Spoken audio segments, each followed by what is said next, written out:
You're listening to 17 Carat K-Pop. For more about this show and my other show Enthusiasts, plus to get the latest interviews, K-pop news, album reviews, and so much more, subscribe to the show's free newsletter at 17caratkpop.substack.com. Enjoy the show! Welcome back to 17 Carat K-Pop. It's time for my monthly roundup of the best new music. This month we've got the best new C-pop, J-pop, K-pop, and P-pop. Really excited, so much new music to get to. Usual caveat applies. You know I listen to literally hundreds of new releases every single month, so I'm sorry if your fave didn't make the cut. It's never a personal diss or anything, and it's always really hard to narrow down what I'm picking, so please understand it is hard to narrow this down. I try my best to try to be pretty objective with my objective music critic mindset on. And stay tuned, because at the end, your fave might have gotten an honorable mention, because I have plenty of those. Without further ado, here is number 20 on my countdown. From 20, Bad Revenge.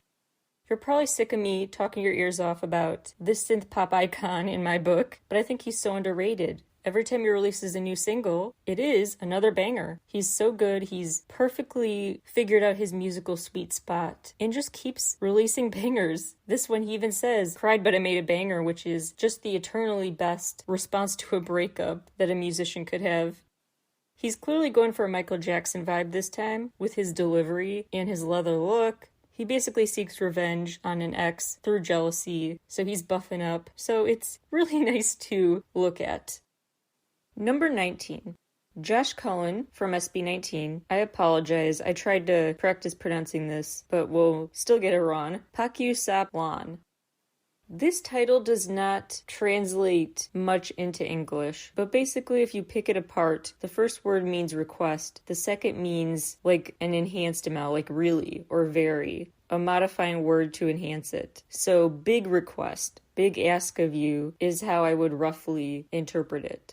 And that's what it's about. It's about really hoping someone will answer your nagging question, as the lyrics say, "Are you hanging in there?" Just hoping his loved one can reassure him, yes, I am in this for the long haul too. Just as emotionally invested. It's very interesting because it's a rap ballad. Rap ballads do not sound like a thing, but they are, and this is proof. It also adds an extra twist with that very funky synthesizer filter. So the choruses are an odd synthesized, digified experience. And then he has his rap ballads. So very, very odd combination, but he pulls it off. And it makes for an exciting teaser to show he will have a very one-of-a-kind, worth paying attention to debut EP. His solo EP is confirmed to be coming later this year. My confusion about another new video related to number 18. Bull4's Love.Zip. In both cases, for Bull4 it's For In The End, for Josh Cullen it's for the new single. Their videos confuse me because you could interpret it as really just sweet, but if you pay close attention, it seems like they could be stealing your lover or cheating. In Josh's case, the girl at the start of the video is different from the girl he has these fond memories with. So he has this montage of the best and worst moments, the highs and lows of a relationship. But the girl in those memories is not the girl at the start of the video or at the end who's just kind of moping outside his door while he's with someone else. So while the song seems just sweet and romantic, like, hey, are you in this with me? Is he two-timing her? It's kind of the video adds a weird wrinkle to this. Same with Bull4's For In The End. All around super sweet, beautiful, wonderful comeback. Lovely aesthetics, the floral, the pastels, the mood sampler, highlight reel, all the teaser content, all the videos, photos, everything. Really built up suspense for me because Bull4's music is just perfect for springtime. Just so beautiful, lovely, pretty, and her voice is just so stunning and unique. So I was ready for sweet, gentle songs about love and friendship, which she did deliver. The best one is Rome, about a sweet romantic date you never want to end. There's also a beautiful piano ballad in Good Night. But then with the video for Chase Love Hard, she seems to chase love in a way that recreates scenes he had with another girl.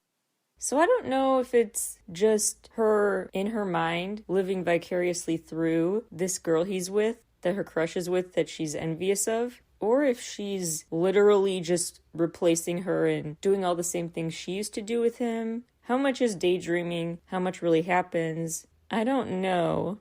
Now, this is just me raising an eyebrow about these releases, but don't get me wrong, I really love them. That's why they're on this list. Josh's song is really great. The video, I would just love some clarity on.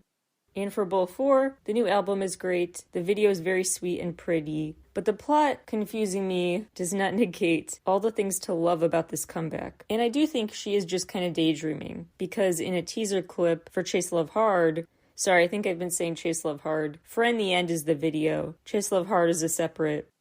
Anyway, Chase Love Hard's teaser clip set up the premise of her opening up a suitcase. Like I don't know, she's trapped a memory she's about to let loose.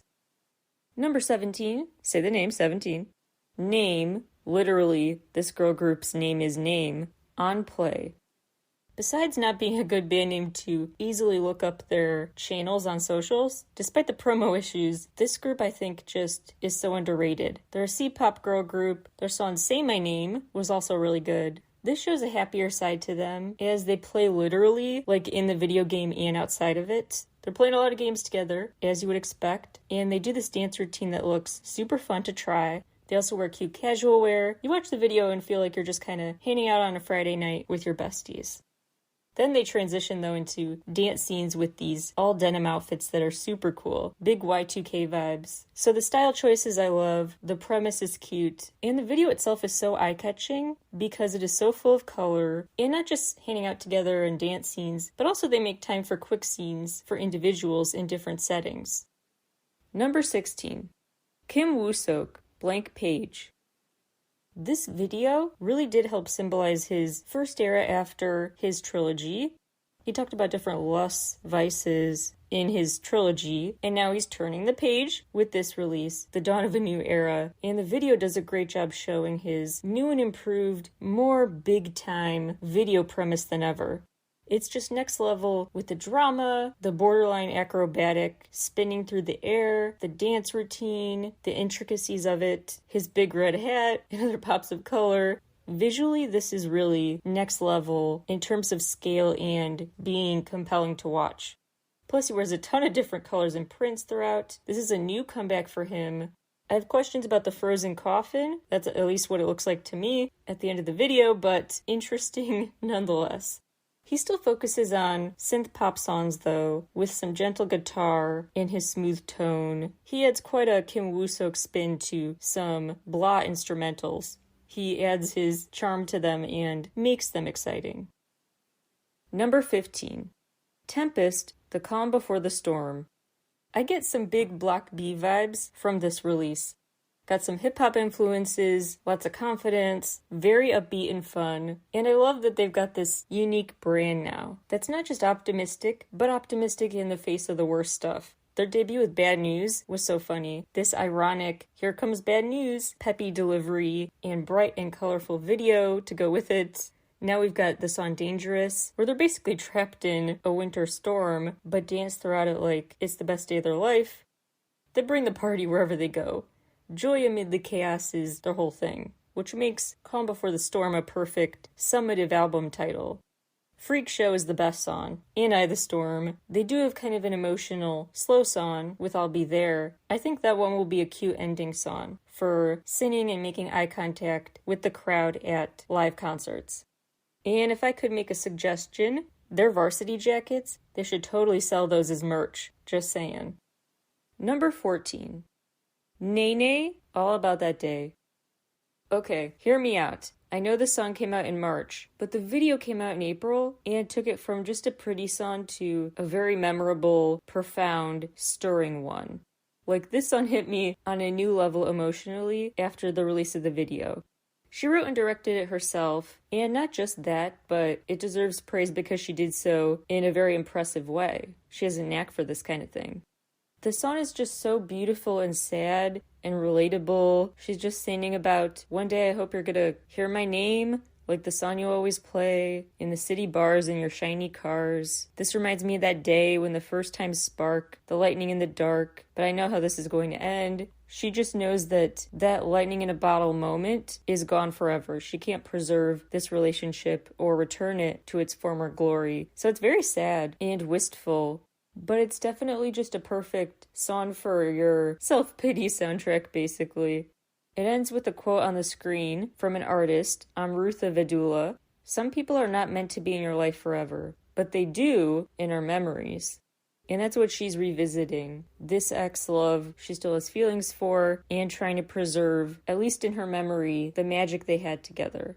What most impressed me about this video was, one, the dual meaning, because she actually has concert footage within the video too, which adds a whole other dimension of meaning. Like, she's not just talking about her personal situation. She's talking about fans and her desire to not be forgotten in the world of music. So that is a really interesting additional interpretation added with that choice. Second of all, towards the end of the video, there's a scene where she locks eyes from across the room at this party with the ex she's been singing about. And that scene is drawn out.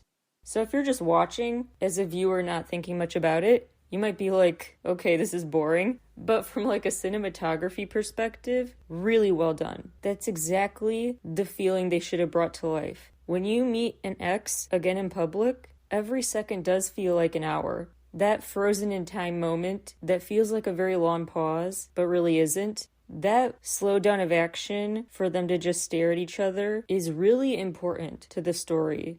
So I'm very impressed with how this song went from just a sad song to one that tells a cinematic story, because in other scenes too where she's crying or distraught in some other way, we see the action sort of pause, like the world around her has stopped. And that is just a very appropriate way to sum up what it feels like as you go through a breakup. How you see the world around you, the ground changing beneath your feet kind of a thing. That experience, as a viewer, you're very sucked into. Really well done directing and camera work job. Number 13. Lee Chaeyeon, Over the Moon. It's a very bouncy, happy, fun release with sound effects and stuff. Lots of just fun, delightful additions right out of the gate with the intro. And a cute highlight reel where she's kind of playing the role of like a radio announcer, giving album commentary between track snippets. The video for Knock and that album preview video both have that DIY aesthetic, scrapbook type, drawing-filled artsy arts and crafts imagery. It's a very fun schoolgirl concept. Remember, she plays both in her solo work a vampire and a regular girl, or at least cosplaying as one during the day. So last time it was her nighttime vampiress. Now we're focused on the schoolgirl side, which is very cute to watch. The video for Knock is really fast-paced. So many camera angle tilting moments and rapid scene changes. Lots of pretty colored painted walls in this kaleidoscopic stained glass window that's very Wednesday-esque, like from the show. It's giving Enid. Then she gets dramatic when she enters this separate world in this big fancy red dress in front of beautiful but dark starry skies, the full moon behind her. So it goes from kind of a typical day to a magical realm pretty quick.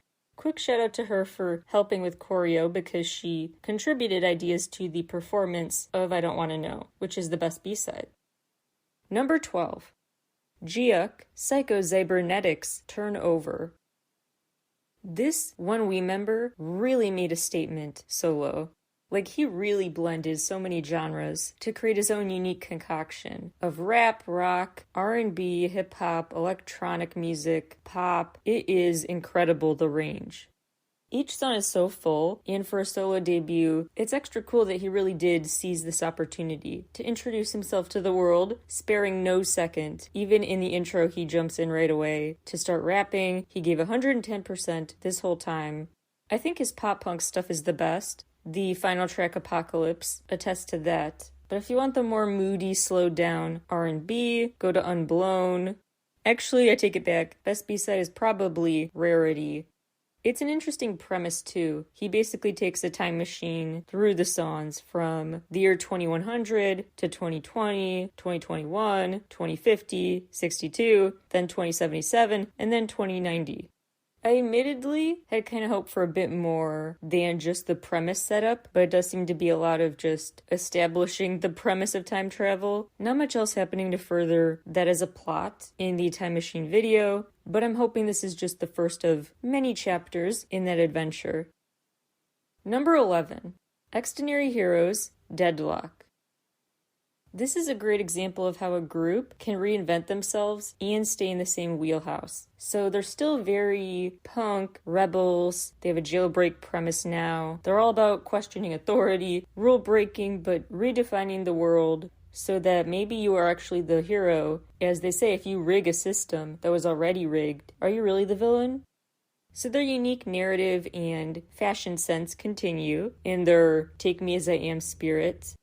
What's new is the approach. So first of all, the teaser content with the newspaper headline for the XH Times, that was a cool way to go. Second of all, they do keep their music video narrative going, but it's a little less campy, a little less sci-fi adjacent than it has been before. Less fantastical, more about just straight up hijinks. So they kind of just naturally drifted their story into a new lane.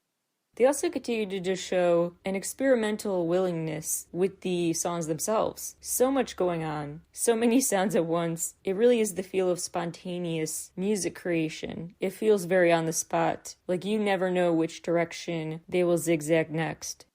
A new side of their vocals we haven't heard before comes out in Good Enough, which by the way Young K from Day 6 co-wrote. But I think my favorite B-side is Man in the Box. The noisiness is definitely my kind of thing. Number 10, Taeyang, Down to Earth.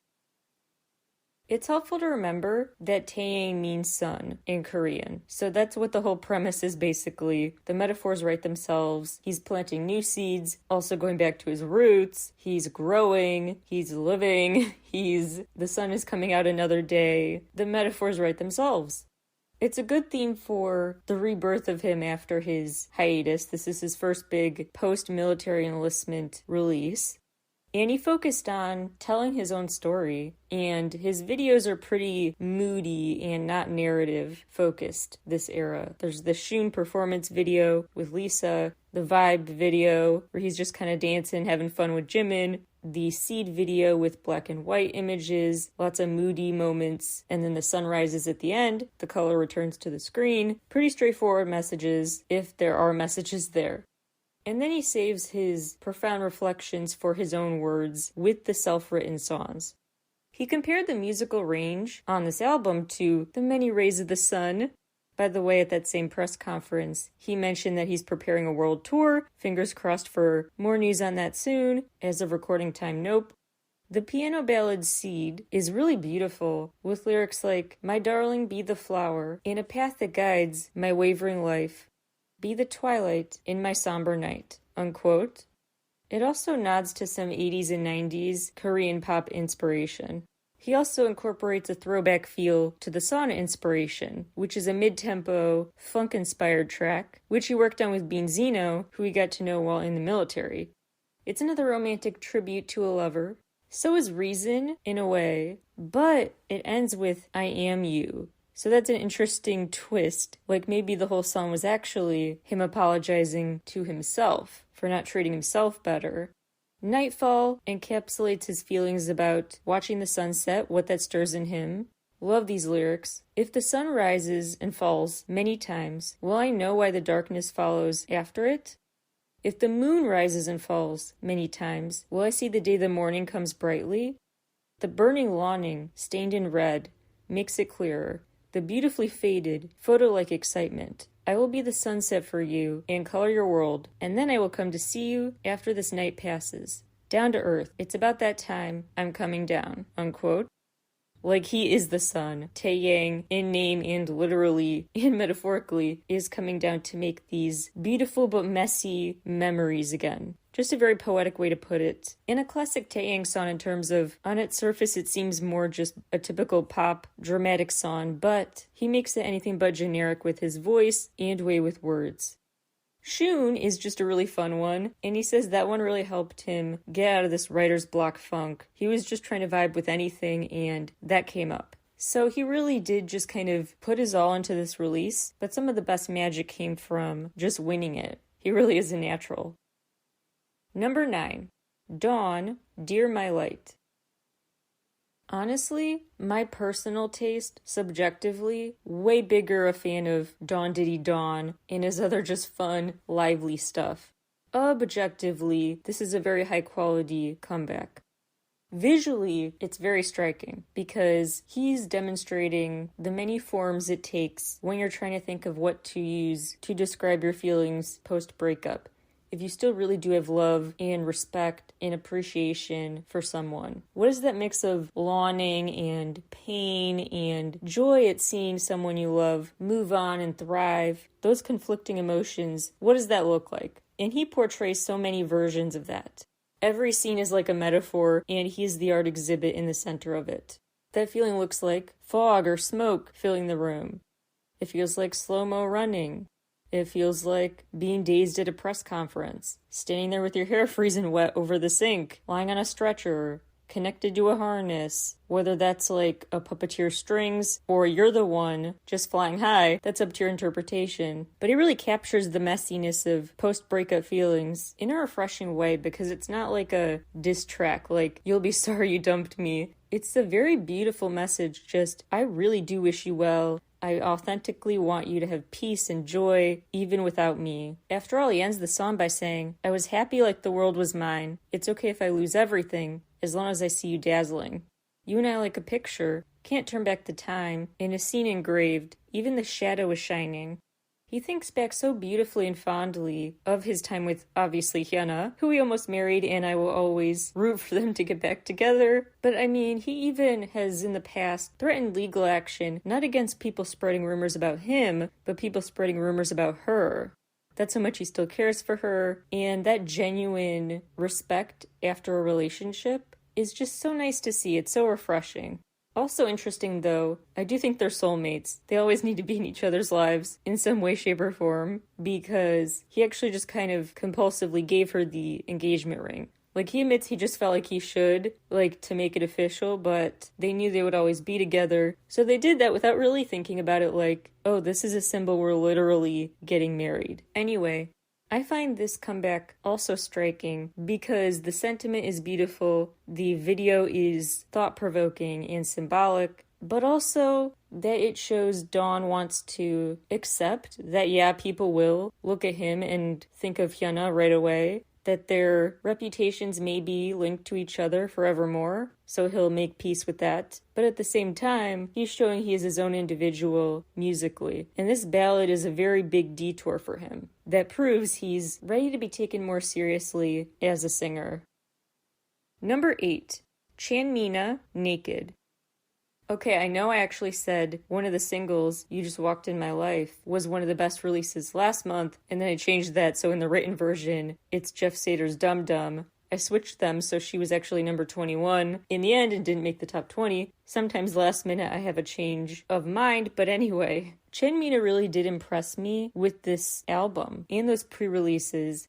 The pre-releases help show quite a range. Don't Go with Ash Island showed she knows how to tell a story with some symbolism with the endless stream of doors down the hall, and that she works with an auto-tuned Yon-Yon-esque delivery that matches Ash Island's. Sunflower goes for a webtoon look. And then there's You Just Walked In My Life, where she looks ethereal in all white. Plus, I'm just saying the mansion is very enviable, HGTV worthy, just saying. So visually, in ways beside the point and not, her story compelled me. Sonically, the album is really varied, and nice job picking 17 is the number of tracks. Some songs have her kind of show the unique rasp in her voice, others are more auto-tuned, others are more just rapping over a hip-hop beat. A more vulnerable track that shows off an airier delivery is Naked Now. Mirror is one of my favorites. It's kind of pop-punk, but I would say 90% pop, 10% punk. Do with that what you will. One of the more fun, just nonsense lyrics-filled, la-la-la-filled, funky, laid-back songs is Miso Soup. Another highlight is the fast-paced piano in B-List. There's the start and stop of the electric guitar mixed with this don't GAF tone and lyrics in Tokyo 4am, the distorted synths and the love face. So much about the production of these tracks is memorable and different and interesting. She also has some skits, moments that are kind of like a skit in there. It's quite an interesting moment in time for her career. Number 7, Mark, Golden Hour. There's owning a mistake and there's owning a mistake. Like, if you're bad at something, there's accepting that, and then there's this level of, hey, this is just who I am, and it's forever kind of just part of my clumsy identity. Because long story short, Mark is bad at making eggs. Gordon Ramsay himself roasted his attempt to on Twitter, so this is his response. I'm calling Gordon now. So funny. He admitted actually he thought the song Child wasn't his style. The label pushed him to make that a single, but he thought this was way better. I totally agree. This suits him way more. I love it way more. It is so unique, and it's so him. I mean, no one else could do this song because it's about his fun interaction with Gordon. It is the definition of a quirky diss track. He actually made the song with Dress last year, who also worked on Child and Baekhyun's hit UN Village. The lyrics are so funny, like full-bodied Pinot Noir, like blood, not mine, which is quite ominous and something Gordon Ramsay might say. Them menus are like my mirror, ice so big like a glacier, love that accidental, possibly, NC2127 regular, lyric throwback, let's take the leap, we'll regret either way.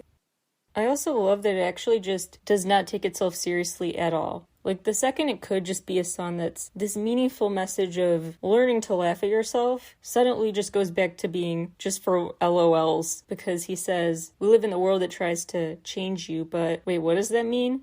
Like, he just sort of stops, like, what was I saying? In lyrics like, I got a really big problem. He's just like, okay, we're getting too philosophical. Let's redirect back to just the fun, admitting that I'm not good at this. It's just all around super fun and self-deprecating in a cool way. The video adds to the disarming way of being charming this song has, because just so many split-second images on the screen. It's kind of like you're kind of hypnotized watching it. So much going on. The mascot heads, who were they? Many questions there. The way he does stuff that looks real, turns out it's not. Like when he takes a sunset selfie, turns out the sunset was just an image on the side of a truck. So the world is his playground, and it is super carefree and just suits him perfectly. Number 6. NCT Dojaejun, Perfume.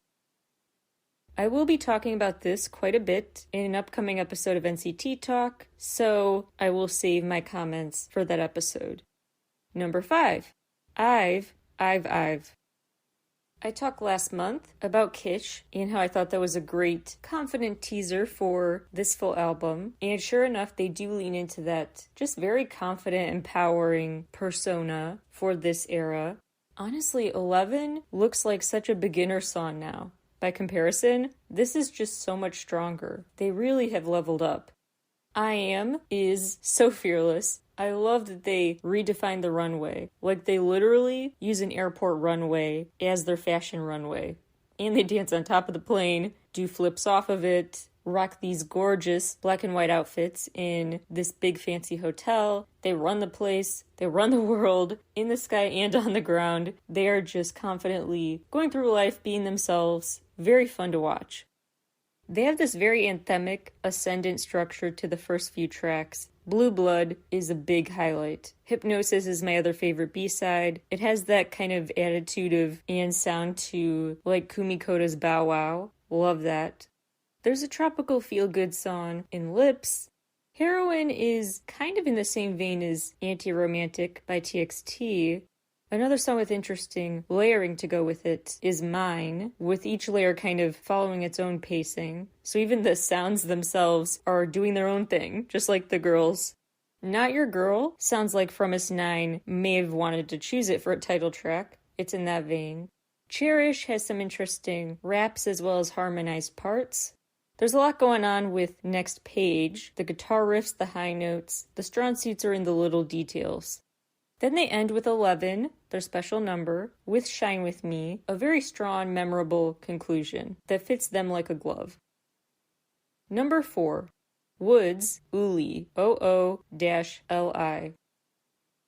In my write-up that corresponds to this episode, which will be at 17caratkpop.substack.com, shameless plug, sign up for the free newsletter to get it in your inbox when it drops, I think I will more clearly simplify and condense my thoughts about this release, but just know I have a lot of praise for it coming. It is really profound how he explores his inner turmoil and externalizes it with the music video symbolism.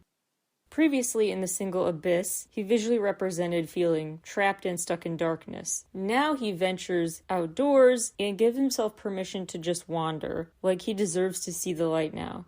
He sings about this sky and ocean, personal island within him, which basically is what this release is. This album is about finding that home, that sanctuary, but knowing it's within you. So you carry it wherever you go and can mentally escape to it as needed. So in the first part of his story, with the pre-release Abyss, he's saying about feeling like there was no end in sight. He had no idea where to go or even how to start getting there. Now he gives himself grace to not know and enjoy the journey, not worry about the destination, and builds up this sense of self-worth, self-confidence, courage to pursue a big, scary, unknown world. He sings, "When I paused my step, comes a flood of pain," and a similar sentiment is on the text on screen at the start of the video for Journey. "I've forgotten about the pain when I paused my step, but I know when I feel locked in the dark." I interpret that as being like, when I stop and take in my surroundings, that's scary. I've been trying to mentally escape, and to just stop and be forced to be alone with my thoughts is overwhelming, and I don't want to remember bad stuff. But now he's learning, hey, even in those sad moments, I can replace the flood of trauma with the flood of good memories or just coping skills, reassuring affirmations. He sings, "When I walk through this door, far beyond on the endless road, will there be the sun shining down on me? I might lose myself when I leave, but deep inside, on my little island, is where I have kept myself intact, so I'm ready to journey again." That line he repeats, "so I'm ready to journey again." And he does kind of spring anew. Not only he drops diamonds out of his pockets as he walks, but he also leaves this white tree in his wake, like a "woods was here" symbol at the edge of this cliff. Scenery-wise, it's beautiful, even though that part is beside the point, but you do just get to soak in the massive world that can be overwhelming, but also just so beautiful around him. Really great video for the storytelling and the visuals. And the album's trajectory is interesting, because he does go from revisiting that doubt and circling back to it at the end with Abyss being the final track. Interesting placement. But he has songs like Deep, Deep Sleep and Drowning about feeling overwhelmed and wanting to mentally get a reprieve, but then he gets that with Busted. His moment of clarity, like, aha, this is why I need to trust myself, because it's me, myself, and I for life.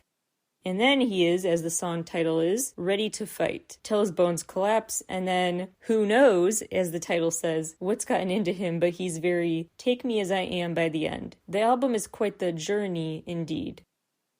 Speaking of journeys, number 3, Mars 23, Not So Far Away. I talked about this icon when talking about the pre-release Gaslight featuring Ozzy. Really, really catchy, still in my head all the time. Definitely one of my favorite tracks of 2023 so far, period. But that feels like weakness compared to these new songs, like he was holding back in hindsight. Like, this album is really high quality, really impressive. He has some songs that are more the Kid Leroy-esque, I guess you could say, kind of that vibe, the Gen Z star vibe. He has other songs that are just kind of screamy and rock and angst-ridden. Others are less raw, more electronic filtered, punk, rock, rap, hip-hop. He sings, screams, and raps his way through quite a variety of songs that are all very full in atmosphere setting. The skits and the interlude, Pandora's Box and stuff, really help with that soundtrack amplification. It's an emotionally just devastating album that he delivers with such sincerity and intensity. The visuals go with the theme as well.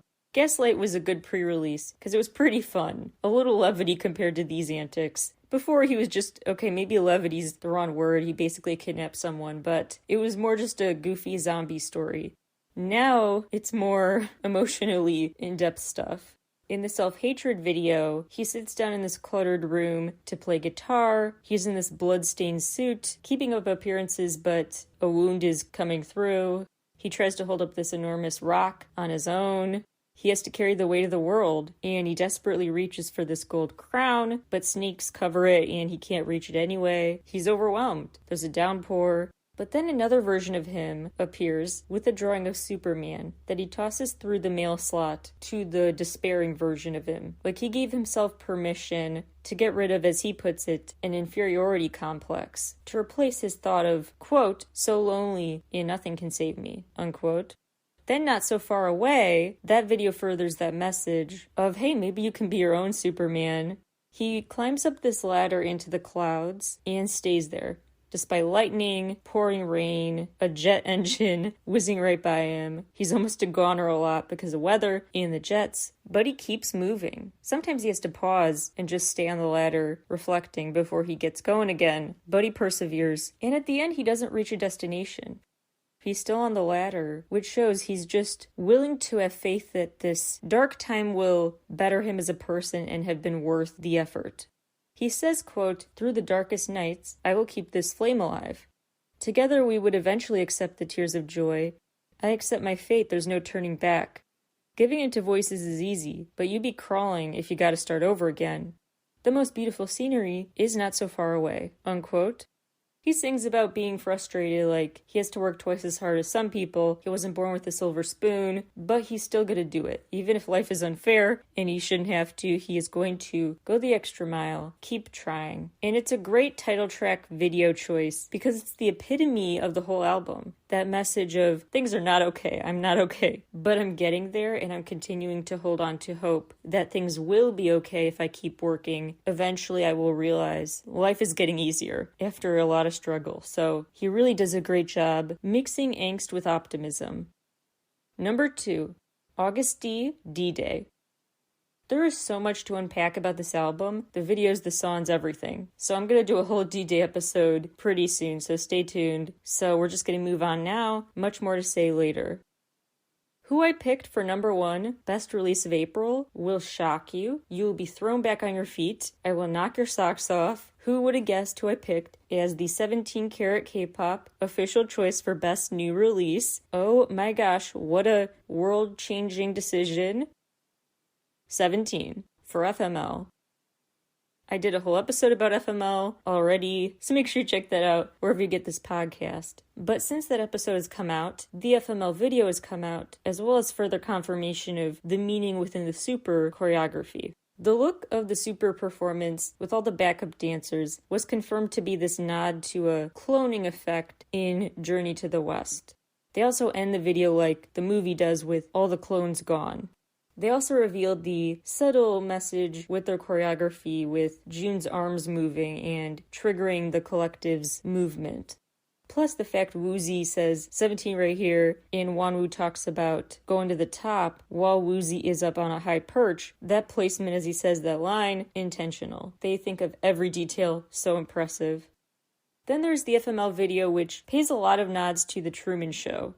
We talked about that movie in the episode called G-Dragon's World, actually, because it goes with his music video world. But in hindsight, it feels like it was obvious the whole time The Truman Show has influenced 17's work. That's why they're always surveilled. That's why they have that movie within a movie premise where you see cameras in the shots. They always reference being in a movie. It's pretty overt. The button that says "Fight for Your Life," that's just like the "How's it going to end" button a character wears in The Truman Show. There's so many other video parallels. Taking a boat to sail off the island, realizing this is all manufactured. Long story short, it's basically a movie about someone whose whole life is filmed because he's the first person to ever just be a corporation's baby. Like literally the people who adopted him, his technical parents are a corporation. Dictating his every move by, unbeknownst to him at first, he's living life monitored, with a bunch of hidden cameras everywhere, including a hidden camera in a ring. Now 17, pointing to the rings in the past seems more significant. But hidden cameras everywhere, he is 24/7 surveilled, he is a TV show and doesn't know it.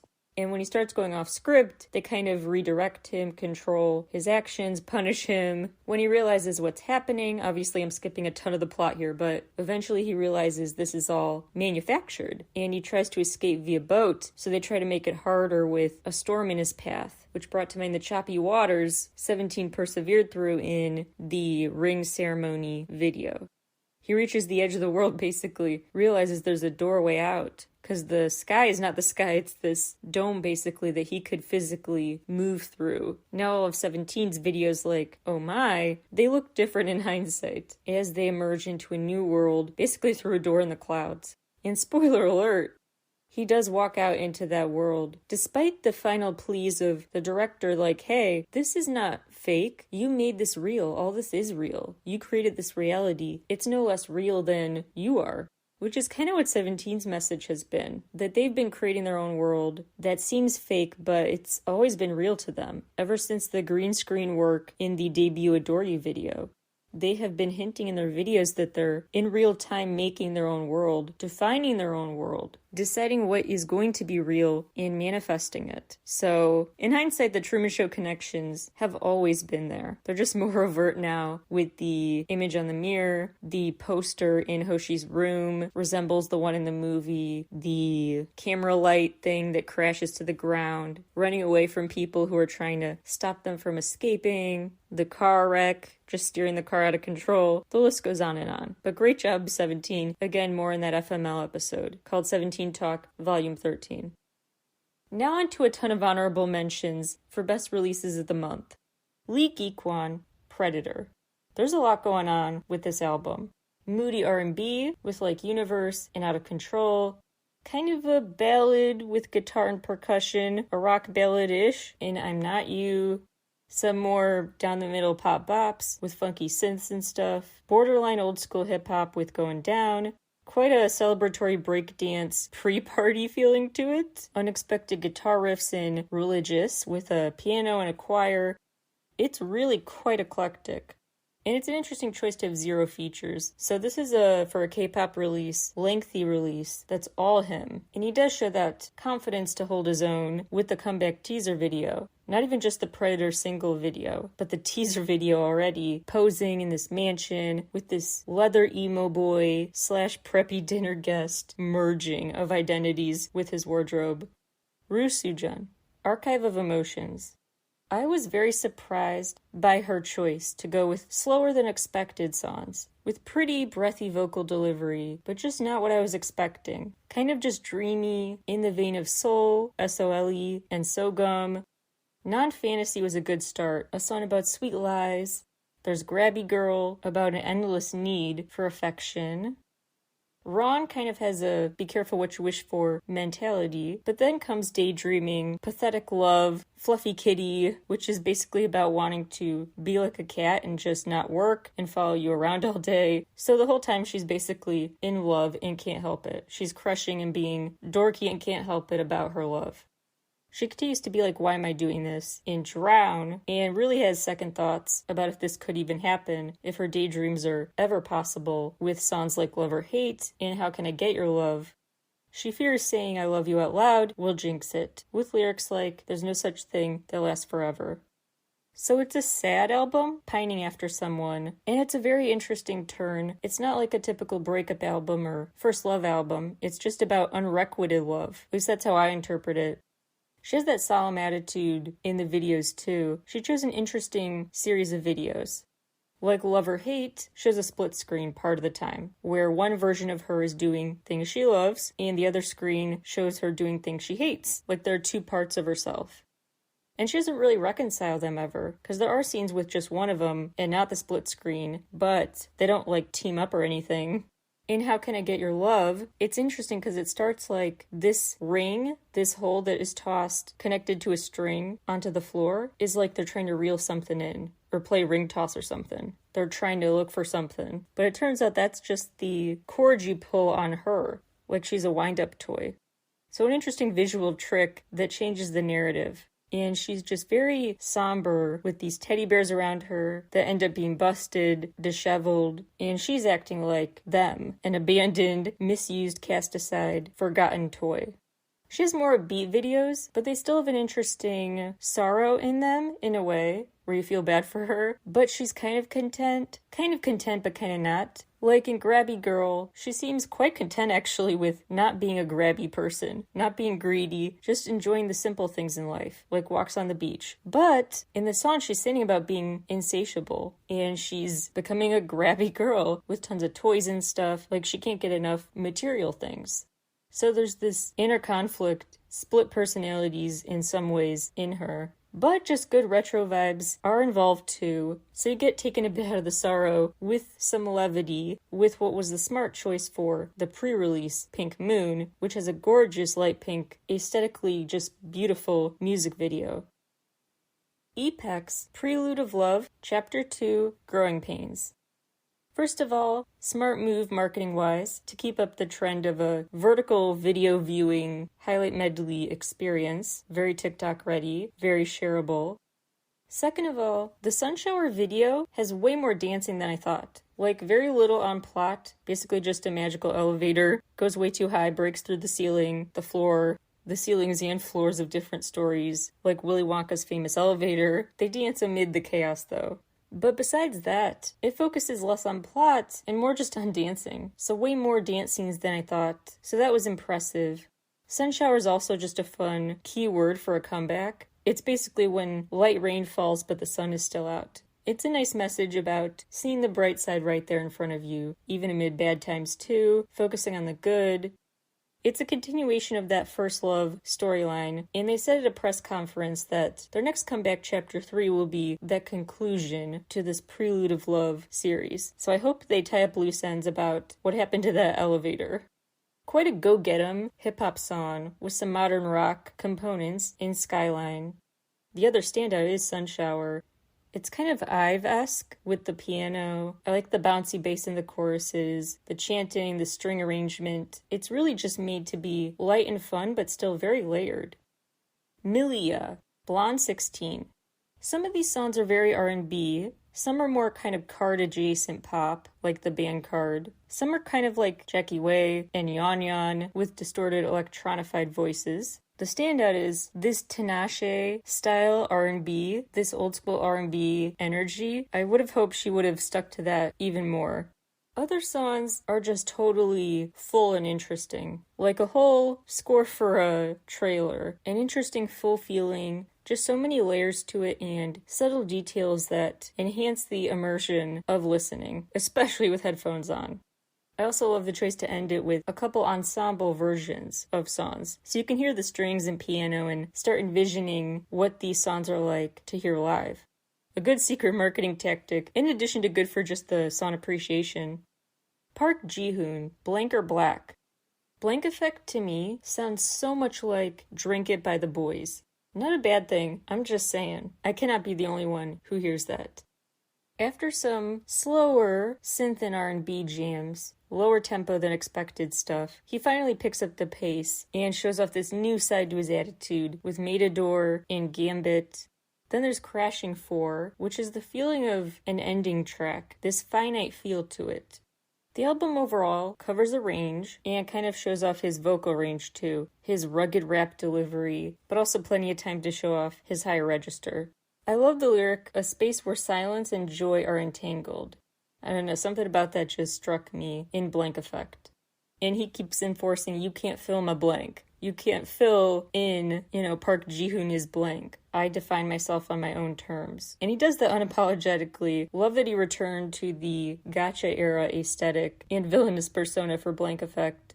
The video has lots of fire, including him himself on fire at points. Lots of fire and blood and the crowd closing in on him. It gives the feel of a movie trailer. Penthouse, Balcony. This Japanese group has a feel-good album, but a nice variety, so it stays continuous mood-wise, but a nice variety tempo-wise, and instrumental focus-wise, and vocal focus-wise. It's stylistically varied, but also very cohesive in terms of just generally being an uplifting listen. The best songs are Slow and Easy, ironically with an exclamation point. It's very excitable, shows off a unique tone. Shooting Star and Single Focus. Those two, they're the kind of playful songs that make you really want to learn to play the piano. They have a very intriguing video for Spider Thread. Basically, they move through an escape room, one after the other. A big funhouse of challenges to complete. And end with kind of an optical illusion, because it will look like just lasers or threads or just crisscrossed but harmless things, keeping them kind of trapped in a maze, now look like power cables, like attached to an explosive device that they have to detonate. Quite a plot twist, and many, many, many different ways they visually represent a spider web. Zero Wave, Insatiable Love. Insatiable, the less than symbol, and the 3. This album is pretty good. I really like the B-side Always Get Lonely. The unexpected high tempo and the echoing, the strings, lots of surprises in there. Otherwise more of an R&B focus. Pause is fittingly ended quite abruptly. A very jolting stop, no falling action there. So R&B but some rap, hip-hop. Oh Yeah is a vibe. Good choice for the title track. And they beat the copycats by just releasing a sped-up version of it themselves. So the album starts with the regular speed version, ends with the fast one. The main reason this release I demoted to honorable mention status is because the Oh Yeah video had more potential that it didn't use. They were working with this generic prom premise, but one guy stands out like a sore thumb in this hot pink suit, sunglasses indoors, ignoring his date, just standing amid all the activity, just in the center of things, being disruptive by his presence. Lots of room for comedy there, but then not really. That potential is not used. He's just sort of there, and that's the whole joke. There are a few other albums that I changed to honorable mention status just because I was hoping for more from the music videos. One of those is Kepler with Love Struck. Love the new title track, Giddy, and their classic synth pop throughout the rest, though they changed things up for kind of an electronica-traced song called Why, and a small punk tinge to LVLY, although my favorite B-side is Back to the City. It is a high-quality release and a good video, but what would have made it a great video is just a bit more plot, but it is very pretty to look at. Lots of pastel colors, constantly changing backgrounds, literal sparks fly through the air. It is literal magic. It also always impresses me when the bigger groups still find time for individual members to shine, which they always do. And I kind of like that they beat people to the chase. So if people think they're saying kitty instead of giddy, they're way ahead of you with the kitty-themed posing and dance moves. So that's a fun twist. Also, I have many lingering questions about the one of them eating them at the end, sort of. No other way to sum it up. They kept me on my toes for sure, but good release, really fun to watch. In this category as well, A-Pink with Self. The D&D video, it's pretty, but that's about it for me. I do like the phrase D&D for do not disturb. I feel like using that more often, like in text lingo. Witcha is a good B-side example of how A-Pink are keeping older K-pop girl group vibes alive. Brings back that Lionheart Girls' Generation sound. Candy was a pretty good one to make kind of another single with a music video to go with it. It's the definition of bubblegum pop. Fittingly sweet for the title, and they just show off very amazingly high voices. Then there's the lovely ballad, I Want You to Be Happy, lovely harmonizing, and strings in that one. Dripping came back with Seven Sins. The best song is the B-side Bad Blood, pop punk perfection. Tonaliz, Tonliz, released Page, a good EP with lots of punk auto-tune, electronified vocal, punk pop vibes. Definitely for Ash Island, Ravi fans, Sick fans. 24 is the best B-side. Love the single the most though, Replay, featuring Young Code. Son Chamchi mixed this EDM remix ready sound with this compelling voice on Blue, but with a 3 in place of the letter B. Speaking of compelling vocals, love Davi on whatever he does, and he has a new song out with Johnny Kwani, Smiling on Me. Sayaka Yamamoto is back with Bring It On, and it does bring back that fearlessness from Don't Hold Me Back, which I still find her best song ever, frankly. Tae, T-A-E, chose the right title track off of the rock album Tearjerker with Save Me. The artist released an interesting new album. Love the percussion on Blue Rock. Another favorite is Sitcom, but I'm still puzzled over the choice of sampling in the beginning. So if you know what TV show sampled in the song Sitcom by please let me know. Lonely, L-O-N-E-L-E-E, has a new single called Love Phobia with Gold Buddha, a synth-pop jam with interesting Jersey club production. I'm always impressed with the a cappella group, Narin, N-A-R-I-N, and they're back with April Fool. One and Only have a new song called Reflection, which works at a breakneck pace. It's got percussion, strings, rapping, singing, sound effects, electronic, guitar. It's a bunch of styles in a big melting pot. It's quite a detour from what I expect from them, but in a good way. They clearly had a blast making it. The AOMG team have now a new subsidiary, Solar Beam Records. To celebrate, they released the Kickoff Remix EP. And I think the remixes most worth your time are with Davida. Rude A has a new single, 25, which is just a rapid roller coaster.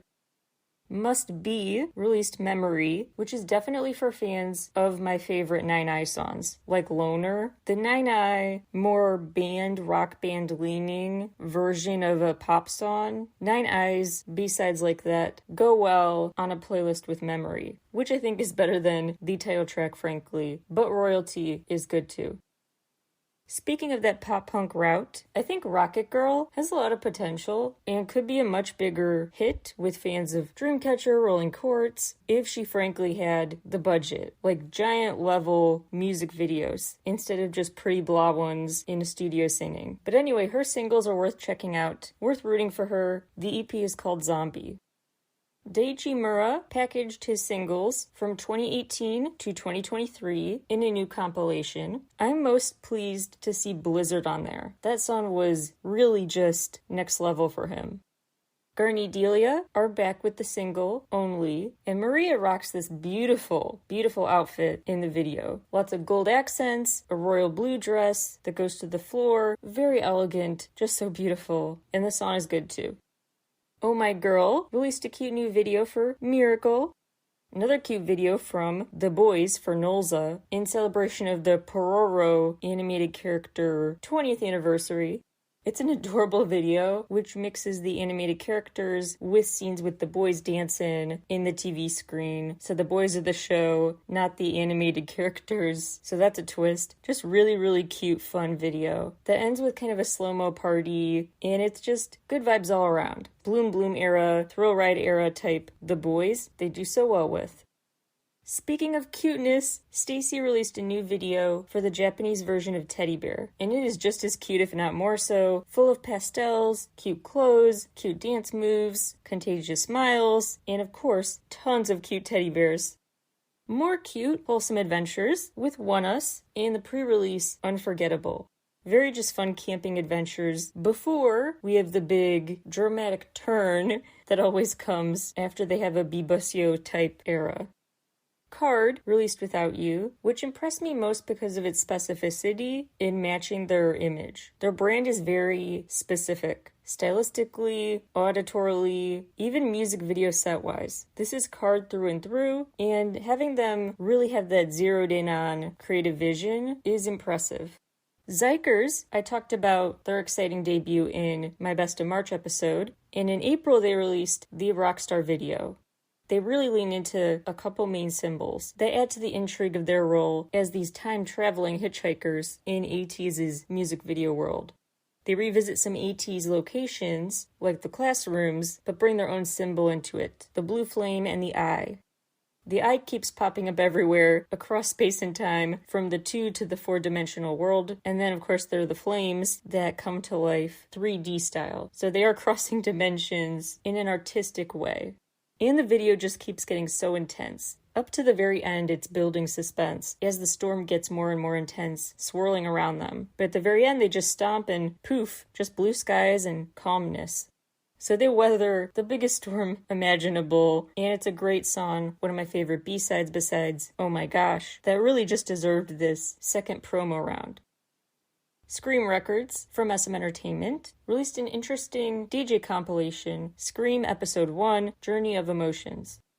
The visualizer for this is so much to look at, quite mesmerizing, a kaleidoscope. All kinds of cool club-ready songs here, lots of kinds of DJ music, the tropical summertime vibes like Imlay on Surfer, the 80s dance club throwback feel to Down and Say It, a funky, distorted, darker, ominous-sounding vibe for Alongside and Outrage. Then there are more just straight-up EDM songs. And the super atmospheric Ether is a great intro and just total party vibe setter. It's really quite a compelling, fast-paced listen. Yao Chen with his self-titled song. It's a lot. The song is catchy. The video is what really kept my interest, though. It is so much. It is him beating up the guys who tried to kidnap him. It's him rising above. He gets up to the sign that says, "Keep your passion." So the literal message is quite clear. So instead of ambiguity, he's just like, no, this is my song, self-titled, here I am, a literal fighter, literally read the sign. It's all pretty straightforward. Although at the end, there's an interesting difference in him. Because he starts the video and ends it in the same room, but at the end, he looks content. Before he was in the same room, pretty angst-ridden, worked up about something. But now he just calmly closes his journal and sits there. Again, literal here, closing a chapter. So he's at peace with who he is. Sometimes it's nice to just have an on-its-face premise you don't have to read into that much. Rad, R-A.D, has an interesting video for Kidult, where basically it seems like this mascot guy wearing like a marshmallow, like the DJ Marshmallow type head, is magic, and when he thwacks this guy, the guy turns into a little boy, and back again. So if this mascot head wearer thwacks you, you de-age. Although at one point he goes back to being an adult to drive their car, so quite the sitcom-ready antics there. Blitzers tried out something different for them with Macarena. The song Macarena has a very quirky wardrobe, very Mad Hatter-esque, Joker-esque in a way, and then they went for an interesting and flying adjacent vibe for Question Mark, the B-side. If you're overwhelmed with reality show OSTs and are like, oh my gosh, I can't keep up, which ones should I really check out? Which ones are really worth my time? I got you. From Boys Planet, check out Switch and Engard. From Peak Time, the OSTs you most need to check out: Skyscraper, Criminal, Nothing Without You, Dignity, Thunder, Chamomile for being super happy, and Circuit for bringing back a gas pedal by Gravity vibe.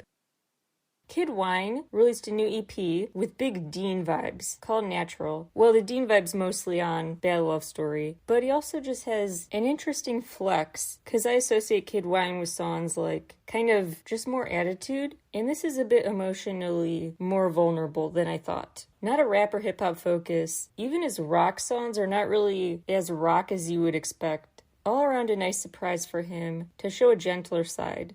And don't miss the piano ballad Mean It. I like how Dream Note came back with two very different music videos. The just dramatic one with lots of pensive looks and beautiful scenery in blue, and then Quirky Storytime with Lemonade, where they basically throw a secret party in the supermarket and hint on the last screen at the end of the video that this magical lemon will lure people back and follow them. The wording made it kind of ambiguous if you follow the store now or the lemons still follow you, but I think their quirky story is just getting started and is pretty ripe for NMIX, no right pun intended, crossover potential with the green candy phenomenon in NMIX's story, so they should totally cross paths. New Jeans did not have to go that hard at all, gave 120%. For the Coca-Cola ad, 0. Like, they really narratively went in depth for an ad. They go on the scavenger hunt, basically, to find this magical red door. The Coca-Cola makes their magical dreams come true. But it was really quite a detailed narrative compared to what I expected. And I like the shout out to A Trip to the Moon, the literally classic, like first of its kind movie on their bulletin board. Fun fact, actually, the beat used in that song almost went to Doja Cat. And I'm gonna come out and say something I hope I'm not the only one who's been thinking, because I don't know what that would say about me, but when they sing the chorus to Zero, doesn't it sound just like the ominous Squid Game hide-and-seek chant? The na-na-na-na-na-na. I'm just saying. That sounds like the ominous hide-and-seek chant, and I'm not sure how I feel about that connection. Speaking of ominous, Meme Tokyo are back with SNS Killer. A very chaotic video, as chaotic as the song, all over the place. It's like a wild rave interspersed with home movie footage. Lots going on, presumably the chaos is on purpose. That's kind of their brand. The song is hyperpop excellence that leans, again, giving 120% into the theme. New exciting comeback trailers worth studying intensively and just freaking out over on loop. Stray Kids with 5-star, which we will discuss at length when the full Stray Kids comeback is here. I have many thoughts to share about that. We'll have to do another Stray Kids specific episode because it's been too long. And of course, N-Hyphen's Dark Blood teaser mini-movie. I decoded that in the episode called Dark Blood Recap. And I still have even more to say coming up, so stay tuned. There's a cute animated video to go with When I Close My Eyes by Kangta and Lee Ariam. It's a sweet mini-movie about someone being the light in your darkness. And I can't help but think of the SpongeBob movie with the bag of wins. If you know, you know. Bish, B-I-S-H, released Innocent Arrogance, which is very interesting. It talks about not being able to show your full self to the world because of these social expectations, but it also calls out the self-awareness to know those expectations are just self-imposed. You are free to break them, labels are arbitrary and flexible, you can redefine the world, yet they fear losing time to do so. Omega X, Dream. This is a beautiful song that is definitely both a message to fans that they're okay now amid their harrowing abuse stories from their past agency, and a message basically forgiving and tending to their traumatized inner children. It's as much a diary entry, a letter to themselves, as it is a message of hope for fans. Beautiful lyrics include a lonely child singing a song. Remember that my tears that I shed are now buried. I'm smiling brightly. Learn to stand up from falling. You cry and laugh in this movie. We're the main characters. Keep moving towards the light. It's blindingly clear. I'll walk along that road. It's tiring to look back sometimes. I see the footprints I have walked. Go back around, been stuck at the crossroads of choice. When you grow up, you become ice. With hope, fear will throw away all the pain. I'm getting happy on a stage full of lights. I've been dreaming about this moment. Unquote. Alice is back with Showdown. I love that they really went all out reintroducing themselves. Remember, they were previously Elris. And they leaned completely into saying, hey, remember, now we are Alice, with the highlight medley choice to have those acrostics, like acrostic poems for the letters in Alice and what each one could stand for, with multiple suggestions for each. Kind of like a DIY, how do you want to think of us, reintroduction to the group. Lastly, NCT 127 released a delightful, happy song, Sunny Road, which is an OST for You to Show, Cool and Silly Man. Thank you all for tuning in today. That's all for me. Again, stay tuned for that write-up that corresponds to this episode. That will be out within the next couple days, 17caratkpop.substack.com. Bye, everybody!